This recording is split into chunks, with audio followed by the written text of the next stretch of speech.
마키아벨리를 기회주의자로 평가하는 이들은 그가 공화국을 위해 일했으면서도 메디치가가 정권을 잡자 관직에 나가기 위해 군주론을 바쳤다고 본다. 이런 해석은 마키아벨리를 마키아벨리즘과 동일시하는 것이다.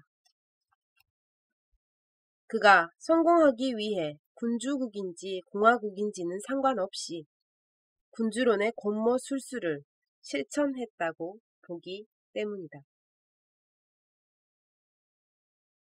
한편에서는 이런 부정적 평가와 달리 마키아벨리를 이해하려는 노력도 있다.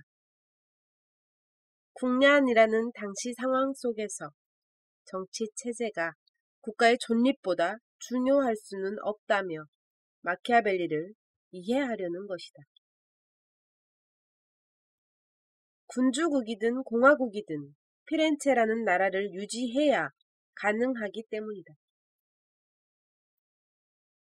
이렇게 해석하는 이들은 국가주의자로서 마키아벨리는 군주가 나라를 위해 행해야 할 정치의 기술을 전하기 위해 군주론을 썼으며 공화주의자들을 위해서는 로마사 논고를 썼다고 본다. 마키아벨리를 긍정적으로 평가하는 이들 중에는 상황별로 그에 맞는 정치 체제가 다르다고 보는 경우가 있다. 위기를 극복하거나 국가를 세울 때는 군주제가 더 적당하다는 것이다. 군주제는 한 사람, 즉 군주가 권력을 장악하고 강력한 권한을 누린다.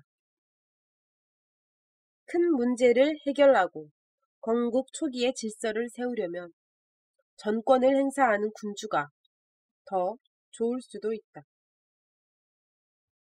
하지만 권력이 세습되거나 집중되다 보면 군주제는 부패하기가 쉽다.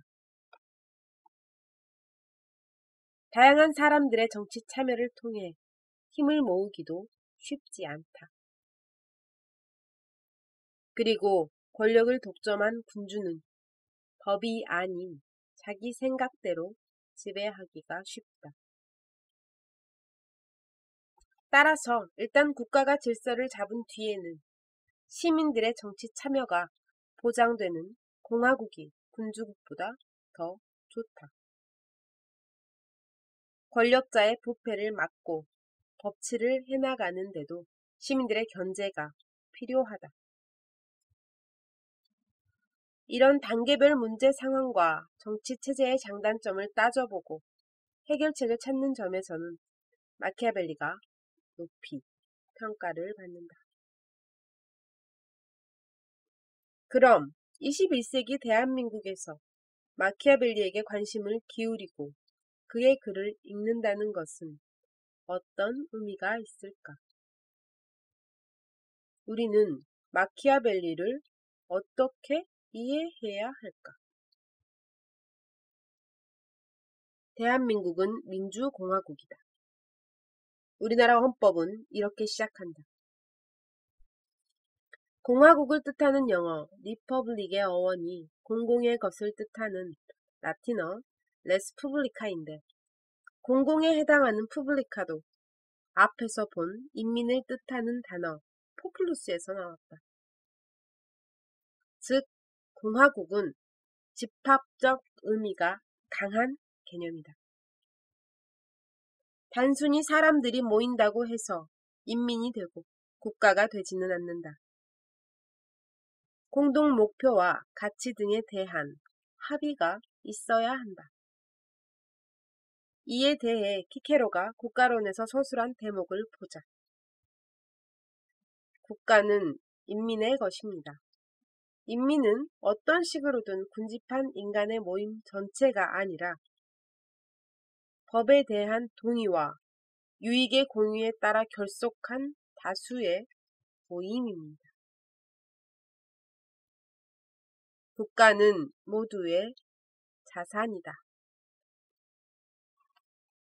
공화국은 지배자 개인이나 소수 지배층의 것이 아니기 때문에 공화국의 일에는 개방성, 절차성, 공공성 등이 있다. 이를 위해 다양한 계층의 사람들이 정치에 참여해 협력하며 법률이라는 공공의 원칙과 규범을 세우고 그것에 따라 국가를 운영해 나간다. 이렇게 해야 자유와 평등이 실현될 수 있다. 한자어인 공화에도 이런 뜻이 담겨 있다. 기원전 9세기 초반 중국 주나라에서 폭정을 일삼던 여왕을 대신들이 몰아내고 왕이 없는 상태에서 다스리던 시기의 연호가 바로 공화다. 즉, 군주 한 사람이 아니라 여러 대신이 화합해 다스리는 것이 공화다. 다수인 인민의 뿌리를 둔 서양의 리퍼블릭을 한자어 공화국으로 옮기면서 군주의 지배 대신 시민의 협력과 화합이라는 뜻을 담으려고 한 것이다. 민주주의에 기초한 국가와 사회에도 지도자는 있다. 하지만 앞에서 이끌어 나가는 지도자라도 뒤에서 밀어주는 수많은 사람들에게 기대야 한다. 때로는 위기 극복을 위해 카리스마 있는 지도자가 필요하지만 그 사람이 유일무이한 해방자나 하늘에서 내려온 구원자는 아니다. 그 사람도 자유와 평등이라는 가치를 존중하고 지킬 의무가 있다는 점에서 동등한 인민이다. 이렇게 볼 때 군주에게 그 자리에 어울리는 능력과 책임감을 요구한 마키아벨리는 분명히 공화의 가치를 알고 높이 평가했으며 지키려고 했다. 군주라고 해도 자기 마음대로 정치하는 것이 아니라 인민의 뿌리를 두고 정치해야 나라가 강해질 수 있다고 설득하는 글을 쓰기 위해 그가 유배와 같은 생활 속에서도 관복 차림으로 서재에 앉던 것을 떠올려보자. 게다가 그는 종교가 지배하던 세상에서 어느 누구보다 먼저 신의 뜻 대신에 역사와 자신이 경험한 사실에 근거를 두고 바른 정치에 대한 주장을 펼쳤다. 여전히 우리에게 소중한 가치를 일찌감치 알아본 그는 지금까지 논란을 일으킬 만큼 생명력이 있다. 안녕하세요. 반갑습니다. 네, 클래식 클라우드 11번째 거장은 마키아벨리입니다. 클래식 클라우드 시리즈들을 보다 보면 클래식 클라우드 시리즈로 만날 수 있는 거장들은 우리가 깊이 알지도 못해도 교과서를 통해서 혹은 아주 기본적인 상식을 통해서 책이나 어떤 역사나 세계, 철학, 어떤 과거의 어떤 인물들에 관심이 없었던 분들이라도 나 이름은 한번 들어봤는데 정도는 될 것 같아요. 마키아벨리 역시 그렇죠. 저희가 학교 다닐 때 중학교 때쯤에 애웠던 것 같은데요. 마키아벨리의 군주론 세기사 시간에 배웠던 것 같습니다. 아마 정치 철학, 정치 시간에도 배웠던 것 같아요. 우리가 기본적인 교육 과정만 거쳐도 한두 번쯤 들어봤을 법한 거장들을 이렇게 친숙하게 만날 수 있다는 것이 참 고마운 일이 아닐 수 없습니다. 자, 이 책을 통해서 저는 마키아벨리라는 인물에 대해서 조금 새로운 인상을 받았어요. 앞서 낭독해 드린 부분도 지금 왜 마키아벨리인가? 마키아벨리가 지금 우리에게 주는 것은 무엇인가? 적용할 수 있는 것은 무엇인가? 그렇다면 정치란 무엇인가? 정치 속에서 어떤 철학에 드러나는 것은 어떤 의미이며 그 무엇을 추구해야 하는가? 자, 지금 현재의 정치와 아주 먼 지역과 아주 먼 시기에 마키아벨리 어떤 인상을 주고 있을까요? 군주론으로 알려졌기 때문에 여기서 마키아벨리가 오해받고 있는 부분도 너무 많다. 마키아벨리즘과 마키아벨리에 대해서도 나오고요. 그래서 초반의 부분들을 보면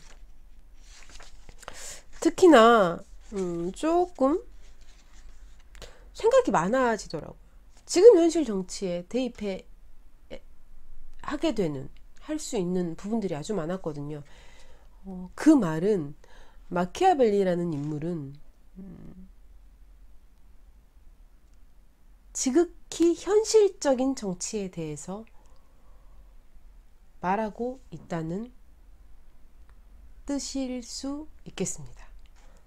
그러니까 마키아벨리는 그 당시에 대충 이렇고 저렇고 흐름, 분위기, 아니면 혹시 아주 거대한 이상과 관념, 이런 것들이 아닌 지극히 현실에 적용되는 정치인,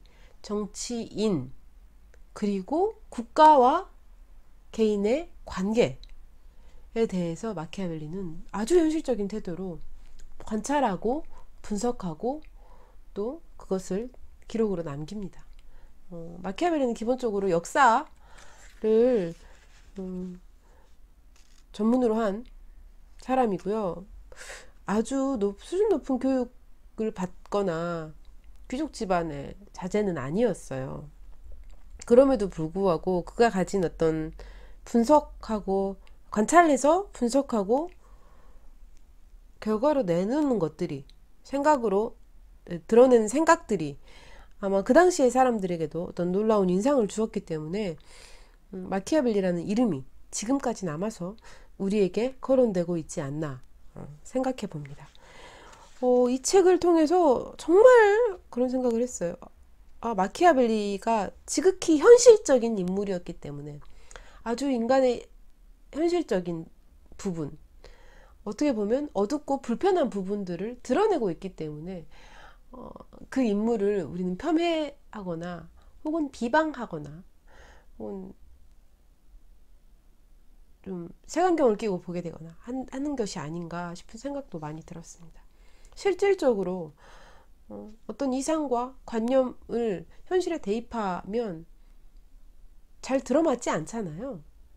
모든 사상과 이상과 관념은 옳고 훌륭하고 거창하지만 현실에 들어온 이상 그것이 그 모습 그대로 있는 경우는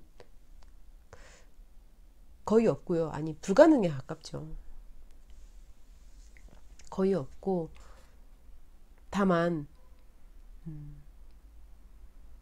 그것의 이름을 쓴 다른 것으로 변모되는 경우들이 많죠. 그렇다면 마키아벨리가 군주론에서 말한 것들이 모두 옳다, 바르다, 지금 현실에도 대입되는 아주 정확한 어떤 무엇이다 라고 말씀드리는 것이 아니고, 다만 우리가 그렇게 생각할 필요가 있지 않나. 우리가 이것을 그냥 무조건 지금 현재의 어떤, 사실 정치가 아니라도 그럴 수 있을 것 같아요.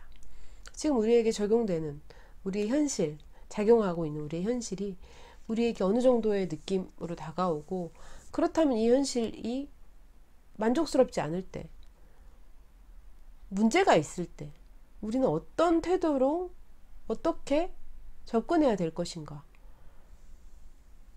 그 과정에서 또 추구해야 될 것, 또 고려해야 될 것은 무엇인가에 대해서 마키아벨리는 지극히 현실적인 조언을, 충고를 쏟아내고 있습니다. 그리고 한 가지 더 놀라운 점은 마키아벨리가 군주제를 지지했다, 공화정을 지지했다, 이런 부분에 대해서는 갑론을박이 있을 수 있겠고 또 오해되는 부분도 있을 수 있겠지만, 무엇보다도 마키아벨리 시대에 마키아벨리라는 어떤 인물이 심지어 군주한테 말하자면 일종의 나 이러이러한 사람이야. 나는 이 피렌체라는 국가에 대해서 혹은 지금 이 현실에 대해서, 이 현실 정치에 대해서 이런 것들이 필요하고 중요하다고 생각해. 그것의 근거는 무엇이고 이렇게 해야 되고 저렇게 해야 되고에 대한 조언을 책으로 써서 이런 군주가 옳다, 이런 태도를 가져야 된다 라고 말한 책에 심지어 인민이라는 표현이 있는데요, 국민이라고 생각하셔도 될 것 같아요. 일반 국민, 귀족, 그때는 계급사회였으니까 귀족을 뺀 일반 국민, 시민, 인민으로 불리는 과 군주가 서로의 위치를 바꿔봐야 될 필요가 있다는 거죠. 그래야 더욱 명확하게 보고 잘 볼 수 있다고 마키아벨리는 말하고 있습니다. 이런 부분들을 생각하면 아주 파격적이지 않나요? 심지어 그 당시에 많은 이들이, 물론 그렇지 않은 뭐 철학자나 사상가도 있었겠습니다만, 그 당시에도 분명히 귀족과 일반 시민 계급, 일반 인민들은 다른 존재, 확연히 구별되는 어떤 존재, 어떤 계급이나 돈뿐만이 아니고 지적인 능력이나 무엇을 이해하는 태도나 그거 자체가 전혀 개념이 다른 존재라고 생각이 되던 시대에 심지어 군주를 인민의 자리까지 내려와 볼 필요가 있다는 식의 태도를 취한다는 것은 어떻게 보면 굉장히 위험할 수도 있잖아요. 그런데 아주 당당하게 그런 글을 군주에게 써서 바칩니다. 물론 그 당시에 그 마키아벨리의 군주를 사랑하는 것도 아니고 그냥 시민을 사랑하는 것도 아니고 피렌체라는 한 국가를 너무 사랑한 마키아벨리의 마음을 받아준 이가 별로 없어서 아쉽지만요. 그런 마키아벨리의 지극히 현실적인 정치와 그럼에도 불구하고 어떤 새로운 것들을 끌어내는 태도에서는 우리가 배울 점이 많지 않나, 혹은 또 아주 흥미롭지 않나 하는 생각을 해봅니다. 마키아벨리 읽는 데는 시간이 조금 걸렸는데요, 읽으면서는 아주 재밌었어요. 새롭기도 했고 이런저런 생각들도 참 많이 해볼 수 있었습니다. 늘 그렇듯이 새로운 것을 알아간다는 것은 인간의 어떤 근본적인 욕구, 호기심이라는 것은 인간의 근본적인 욕구나 자질이 아닌가 하는 생각도 들고요. 클라우드 시리즈들을 통해서 호기심이 충족이 되기도 하고 더 생겨나기도 하는 중입니다. 네, 이렇게 마키아벨리까지 오늘 만났습니다. 다음에는 피츠제럴드를 만나게 됩니다. 피츠제럴드는 저희 집에 꽤 많은 책을 가지고 있는데 그 소개해드리기 전에 한두 권이라도 더 읽고 안 읽은 책들이 있거든요. 읽고 소개해드릴 수 있으면 좋겠네요. 오늘도 함께 해주셔서 감사합니다. 다음에 또 뵙겠습니다. 감사합니다.